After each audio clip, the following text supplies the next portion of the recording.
The great crystal hall buzzed with worried voices as alien leaders from across the galaxy gathered in emergency session.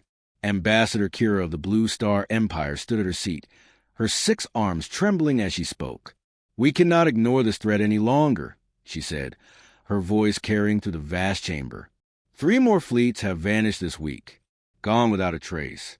Commander Vex of the Iron Legion slammed his metal fist on his desk. "It is impossible. My ships do not simply disappear. Yet the humans, these creatures from the outer rim, they make our greatest warriors vanish like smoke." The room fell silent as Elder Mira of the Ancient Council rose slowly. Her old voice carried the weight of centuries. "Show us the recordings again. Show us what happened to the Crimson Fleet." The lights dimmed and a holographic display appeared in the center of the room. It showed the final moments of Admiral Zek's mighty armada.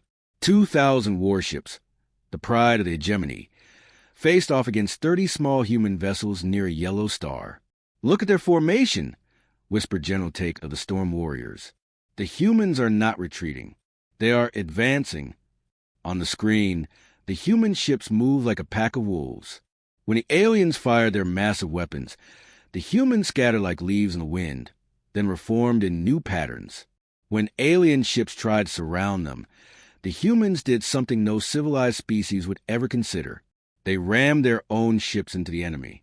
"By the void," breathed Captain Nari of the Swift Fleet. "They're using their vessels as weapons." They sacrificed themselves without hesitation. The recording showed a human destroyer, its hull cracked and burning, flying straight into the side of a massive alien battleship. The explosion tore both vessels apart, but somehow the humans kept fighting. "This is madness," muttered Admiral Chin of the Star Riders. "No species fights like this.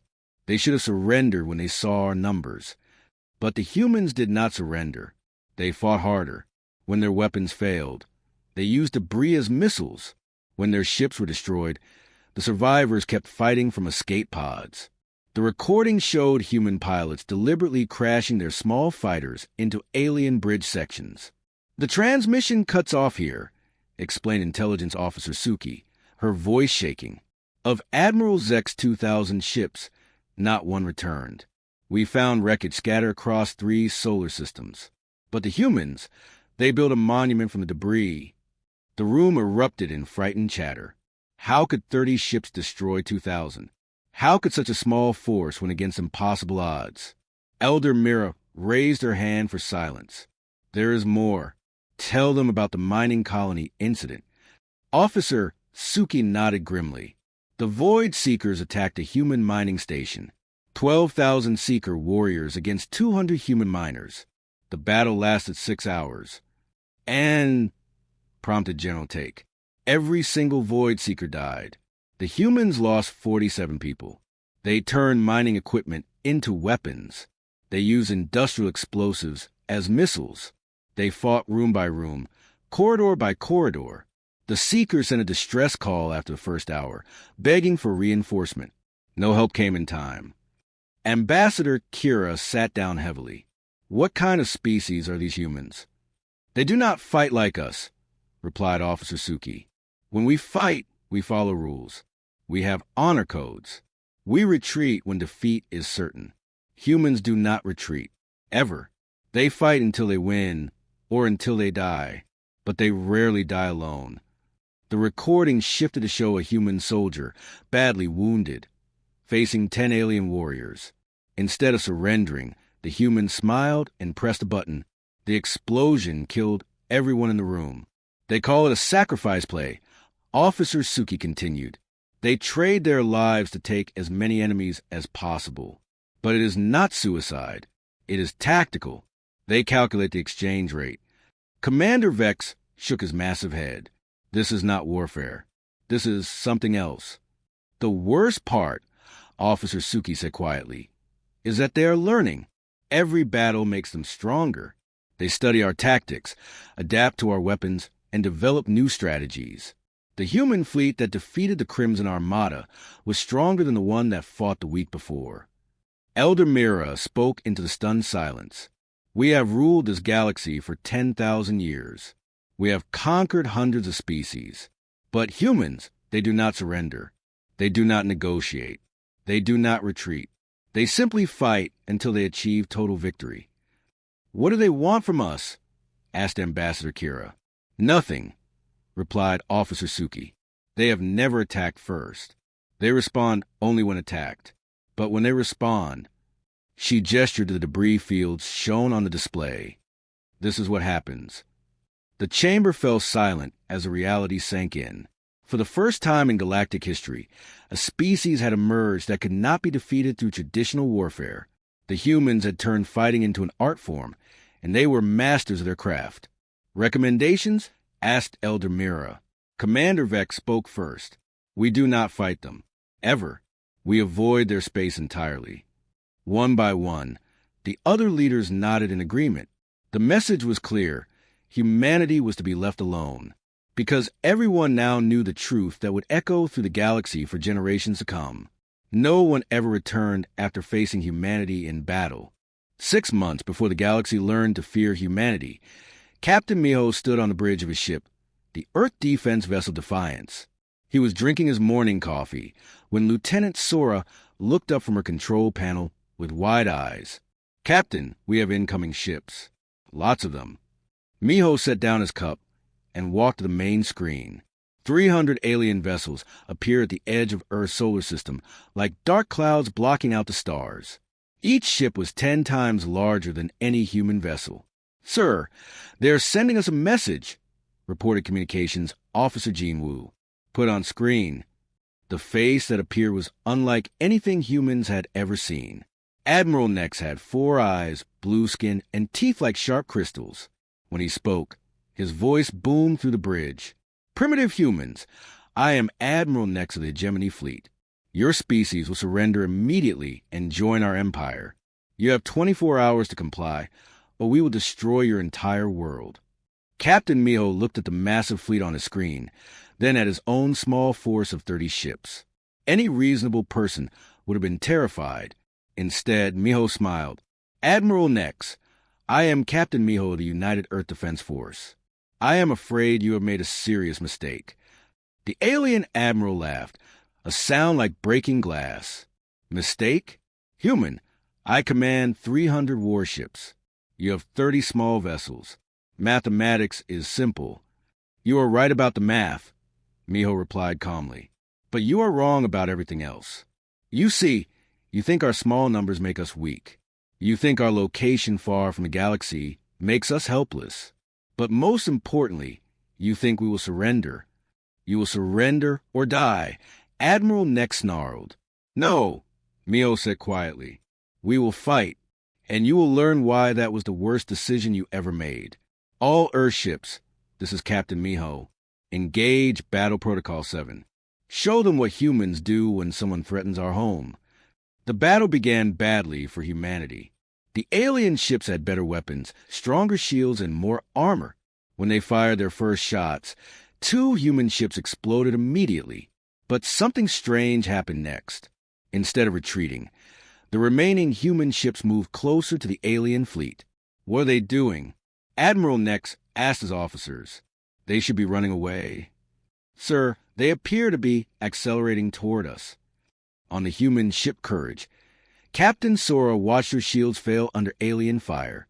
Her ship was dying, but she did not call for retreat. "All hands, prepare for ramming speed. We are going to take their command ship with us."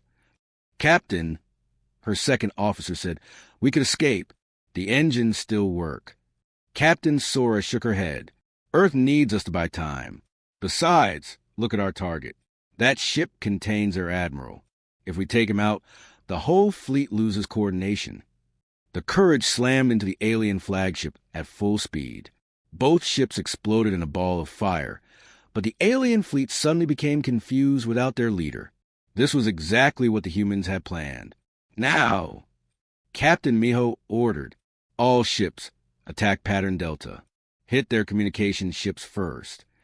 The human vessels moved like sharks in the water. They were smaller and faster than the alien ships, and they used this advantage perfectly. When the aliens tried to surround them, the humans scattered. When the aliens formed defensive positions, The humans attacked from unexpected angles. But the most shocking thing was how the humans fought when their ships were damaged.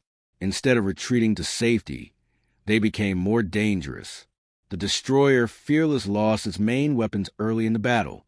Instead of withdrawing, Captain Tewu ordered his crew to load the missile tubes with pieces of destroyed alien ships.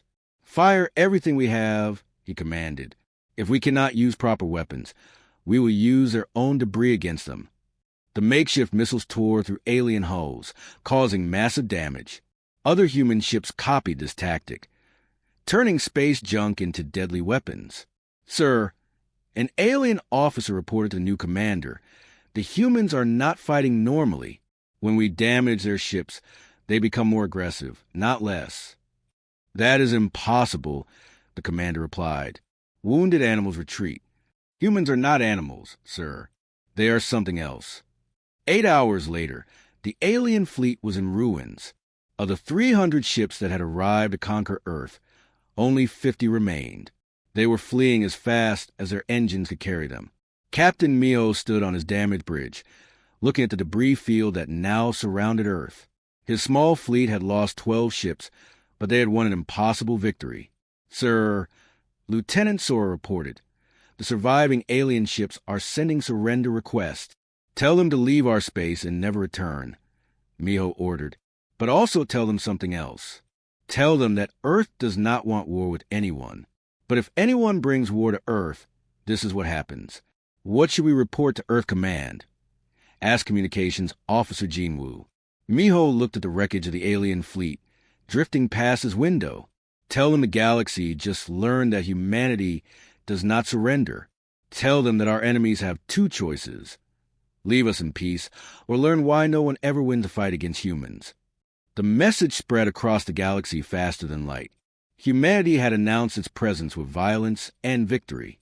Dr. Yuno worked without sleep in her laboratory on Luna Station, surrounded by pieces of alien technology taken from destroyed enemy ships. Her hands moved quickly over the strange metal and crystal components, while her assistant, Dr. Tewu, analyzed power readings on his computer. "Look at this," Tewu said excitedly. "Their energy weapons are more powerful than ours, but they use too much power. Each shot drains their batteries. And their armor is stronger but heavier," Yuna added, holding up a piece of alien hull. "They build everything for raw power, not flexibility. That is their weakness." Yuna had been studying alien technology for only 3 weeks, but she already understood how to improve human weapons. She took the alien power core and connected it to a human targeting system. The result was a weapon twice as powerful as anything Earth had ever built. "How long to mass produce these?" asked General Kyung, who had arrived to check their progress. 2 months for the first batch," Yuna replied. "But we can do better. We are not just copying their technology. We are making it better." On Earth, the transformation was incredible to see. Factories that had made cars now built spaceships. Companies that produce computers now manufacture weapons. Every human settlement, from the smallest moon base to the largest Earth city, contributed to the war effort. General Kyung stood in the command center, watching production numbers scroll across giant screens. His aide, Colonel Hanna, brought him the daily reports. "Industrial output is up 6,000%, she said. "We are building ships faster than any species in galactic history." "What about personnel?" General Kyung asked. "Sir, we have the opposite problem. More people want to join the military than we can train. Yesterday alone, 50,000 civilians applied for combat duty." This surprised General Kyung. Most species had to force their people to fight. Humans were volunteering in numbers that overwhelmed the recruitment centers. In space, Admiral Jinwoo commanded the growing human fleet from his flagship, the Earth Defense Ship Eternal. What had started as 30 small vessels was now becoming a force that made alien commanders nervous. "Admiral," reported his communications officer, Commander Minsu, "we are receiving messages from alien governments. 17 different species are asking to surrender before we attack them." Admiral Jinwoo looked puzzled. "We have not attacked anyone who did not attack us first." "Yes, sir, but they seem to think we will attack them anyway," They are offering to join our alliance and provide ships for our fleet. Tell them they are welcome to join us for peace, Admiral Jinwoo replied. But make it clear we do not conquer others. We only defend ourselves and our friends. The human approach to war confused every alien military expert. Most species built large armies and kept them ready for years. Humans did something different. They turned their entire civilization into a weapon. Captain Aaron commanded one of the newest human ships, the destroyer Resolute. At 25 years old, she was the youngest ship captain in the fleet, but her crew trusted her completely. Captain, her weapons officer reported, we are detecting an alien probe watching our patrol route. Hail them, Captain Aaron ordered. Let us see what they want. The alien face that appeared on screen looked nervous. It was Captain Bora of a merchant ship from the Crystal Federation. Human ship, I mean no harm, Captain Bora said quickly. I am only observing your tactics for our defense ministry.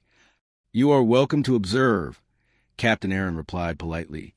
But tell your government something important. We do not fight to conquer territory or steal resources. We fight to end wars quickly. I do not understand, Captain Bora admitted. Captain Aaron smiled grimly. When someone attacks us, we do not fight just to win that battle. We fight to make sure they never want to fight us again. The faster we convince our enemies at war with humans is hopeless, the sooner everyone can live in peace. This philosophy made human tactics completely different from anything aliens had seen. When other species fought, they tried to minimize their own losses while inflicting damage on enemies. Humans calculated differently. Dr. Yuna explained it to a group of Earth scientists. We measure victory not by ships destroyed or territory gained. We measure victory by how quickly we can convince our enemies to stop fighting forever.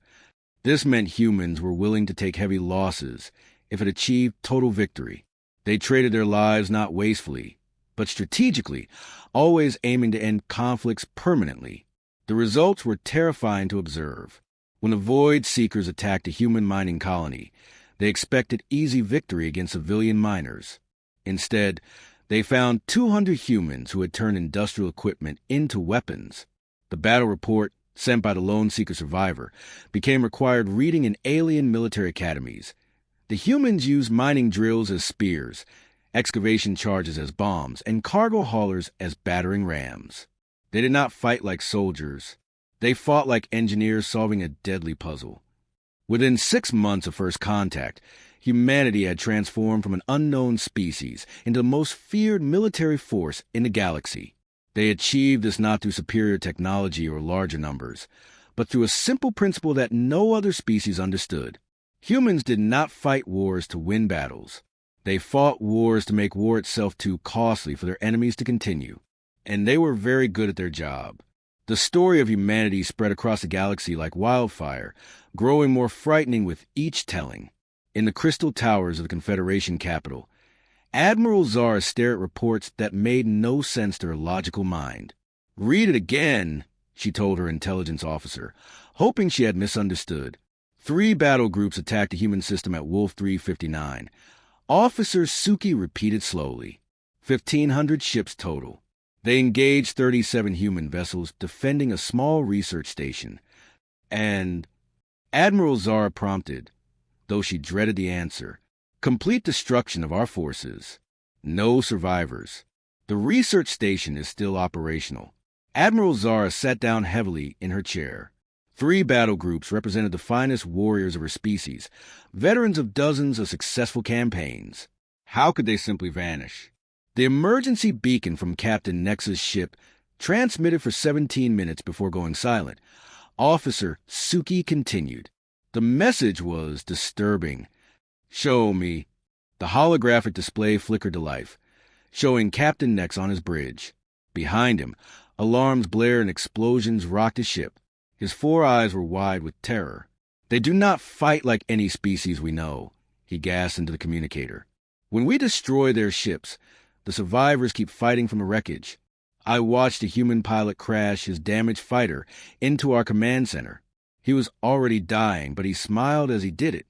The recording showed sparks flying as another impact shook the ship.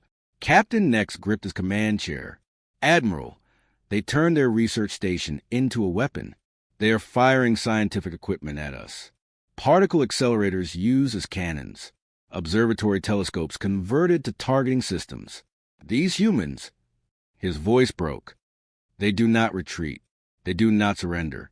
They fight until they win or until everyone is dead. The transmission ended in static. Admiral Zara stared at the empty screen for a long moment. "How many other fleets have we lost to these humans?" she asked quietly. 7 confirmed engagements. 7 total defeats, Officer Suki replied. The pattern is always the same. Our forces attack what appears to be a weak human position. The humans fight back with impossible determination. Our ships are destroyed or forced to retreat. The humans suffer losses but always achieve victory. Similar scenes played out across the galaxy as species after species encountered humanity's unique approach to warfare. The Void Seekers, who had terrorized merchant ships for centuries, made a mistake of attacking a human cargo convoy. Captain Mirror of the merchant vessel Safe Harbor was carrying mining supplies when 12 Seeker warships surrounded her convoy of 5 vessels. The Seekers expected easy surrender and valuable cargo. "Attention human ships," the Seeker commander broadcast. "Surrender your cargo and we will let you live." Captain Myra's response became legendary across the galaxy. "Attention Seeker ships. You have 30 seconds to leave this area. After that, we will treat you as hostile targets." The Seekers laughed at this threat. 5 cargo ships against 12 warships?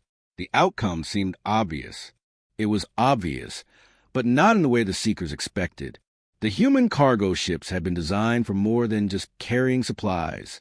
Hidden weapon systems emerged from their hulls. Cargo containers split open to reveal missile launchers. The mining equipment they carried became improvised weapons. They are using our haulers as kinetic projectiles, the Seeker tactical officer reported in panic. The humans are launching cargo containers filled with metal or at our ships. "That is impossible," the Seeker commander replied. "Cargo containers are not weapons." "Tell that to the Stalker," his officer responded. "A container just punched through their main hull. They are venting atmosphere." The battle lasted 20 minutes. When it ended, 12 Seeker warships drifted as wreckage while 5 human cargo ships continued on their route, only slightly damaged. The story spread to every corner of the galaxy. Humanity had turned merchant vessels into warships and civilian cargo into ammunition. They fought with whatever they had available, turning everyday items into weapons of war. Intelligence reports from across the galaxy painted an increasingly frightening picture of human capabilities. Species that had never known defeat were learning the meaning of fear. "They do not fight for conquest," reported General Chun of the Star Empire. "They fight for the concept of fighting itself. Every battle makes them stronger. They learn from every engagement, adapt to every tactic, improve after every victory." The most disturbing report came from the ancient archives, where Scholar Rena had been studying human communications intercepted during battles. "They do not see warfare as a necessary evil," she reported to the Galactic Council. "They see it as a skill to be perfected." Listen to this transmission from a human captain during the Mercury Station battle. The recording played a human voice, calm and professional even as explosions echoed in the background. "All ships, this is Captain Jean. The enemy is adapting to our Formation 7 tactics. Switch to Formation 12. Remember, every time they force us to change strategy, we become better fighters. Use their pressure to improve our skills." Scholar Rena paused the recording. "Do you understand what this means? They welcome the challenge of battle. They use enemy tactics to make themselves stronger. They have turned warfare into education." The galaxy's greatest military minds gathered in emergency sessions, trying to understand how to fight an enemy that became more dangerous with each encounter. The conclusion was always the same. The only way to defeat humanity was to never fight them at all. The largest military force in galactic history gathered in the dark space between stars. Supreme Commander Vel looked out at his vast armada with satisfaction. 3 million ships from 47 different species floated in perfect formation, their combined firepower enough to destroy entire solar systems. "Today we end the human threat forever," He announced to his fleet commanders through the communication network. No species, no matter how fierce, can stand against the united might of the galaxy. Admiral Kira of the Crystal Fleet nodded in agreement. My analysis shows the humans have only 8,000 ships defending their territory. 3 million against 8,000. Even human stubbornness cannot overcome such odds. General Take of the Storm Legion was less confident. Commander, every previous engagement with humans has ended in our defeat. Perhaps we should reconsider this approach. Supreme Commander Vel's expression hardened. General, those were small encounters. Individual fleets against scattered human forces. This is different. We have brought the full power of galactic civilization to bear. No force in the universe can stand against us. In the Centauri system, Admiral Dongwu stood on the bridge of a human flagship Eternal, watching the massive alien armada approach. His own fleet looked tiny in comparison, but his expression remained calm. Sir, his tactical officer reported, enemy numbers confirmed at 3.2 million vessels. All major galactic powers are represented. And our strength, Admiral Dongwu asked, 8,400 ships, sir. We are outnumbered nearly 400 to 1. Admiral Dongwu smiled slightly. Excellent. The worse the odds, the more legendary the victory. All ships. This is Admiral Dongwu. Today we do not fight just for humanity. We fight for every species that chooses cooperation over conquest. Show them why mathematics means nothing when you fight humans. The battle began at precisely 1400 hours. Ship time. The alien armada opened fire with weapons that could crack planets, sending waves of energy across space that lit up the darkness like artificial suns. But something strange happened. The human fleet did not form traditional battle lines or defensive positions. Instead, they scattered like seeds in the wind, their ships moving in patterns that seemed random but were actually carefully calculated. What are they doing? Supreme Commander Vel demanded. This formation makes no sense. His tactical analyst, a brilliant strategist from the Tech Empire, studied the human movements with growing confusion. Sir, I cannot identify their strategy. They appear to be everywhere and nowhere at once. The truth was that humans had abandoned traditional fleet tactics entirely. Instead of fighting as separate ships, they fought as a single organism. Every vessel was connected through quantum communication networks, sharing information instantly across vast distances. Captain Neon, commanding the destroyer Fearless, demonstrated this new approach perfectly. When 50 alien ships surrounded her vessel, she did not call for backup or attempt to escape. All power to engines, she ordered her crew. We are going to teach them about controlled collision tactics. The Fearless accelerated directly toward the center of the alien formation. But instead of simply ramming one ship, Captain Neon used precise navigation to create a chain reaction. Her ship struck the first alien vessel at exactly the right angle to send it spinning into 2 others. The explosion from those 3 ships damaged 5 more, which in turn collided with their neighbors. One human ship just destroyed 17 enemy vessels, reported the alien tactical analyst in disbelief. This should be impossible. How? Supreme Commander Vel demanded. They calculated the exact trajectory needed to maximize damage through collision cascades. It is like they turned physics itself into a weapon. This pattern repeated across the battlefield. Human ships use their smaller size and superior maneuverability to create chaos in the alien formation. They turned the enemy's numerical advantage against them by forcing the massive fleet to fight in confined spaces where collisions became inevitable. But the most shocking development came 6 hours into the battle. The human fleet suddenly stopped scattering and began to converge on a single point. What are they doing now? Admiral Kira asked nervously. The answer came from Dr. Yuna aboard the human science vessel Discovery. She had been working throughout the battle to analyze alien technology, and she had made a crucial discovery. All ships, this is Dr. Yuna, I have identified the enemy command frequency, transmitting override codes now.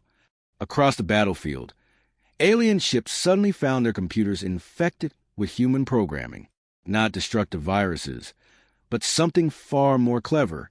The The humans had learned to speak the alien command language and were now giving orders to enemy vessels. "Sir," an alien communications officer reported in panic, "our ships are receiving conflicting orders. The humans are broadcasting command codes that our computers recognize as valid." Supreme Commander Vel watched in horror as portions of his own fleet began to turn their weapons on each other, following false orders transmitted by human hackers. "This is not warfare," he whispered. "This is something beyond warfare." Admiral Dongwu's voice cut through the alien communication networks, speaking in perfect galactic standard. "Supreme Commander Vel, this is Admiral Dongwu. Your fleet has been neutralized. You may withdraw in peace and carry this message to your people. Humanity desires peace with all species, but we will accept nothing less than total victory from any who choose war." The battle was over. 3 million ships have been reduced to scattered debris and confused survivors. The human fleet, though heavily damaged, remained intact and victorious. Supreme Commander Vel sat alone on his bridge, staring at the tactical display that showed the impossible. The largest military force in galactic history had been defeated by 8,000 human ships. The new galactic order had begun, not through conquest, but through the simple, terrifying knowledge that no one ever returned after facing humanity in battle.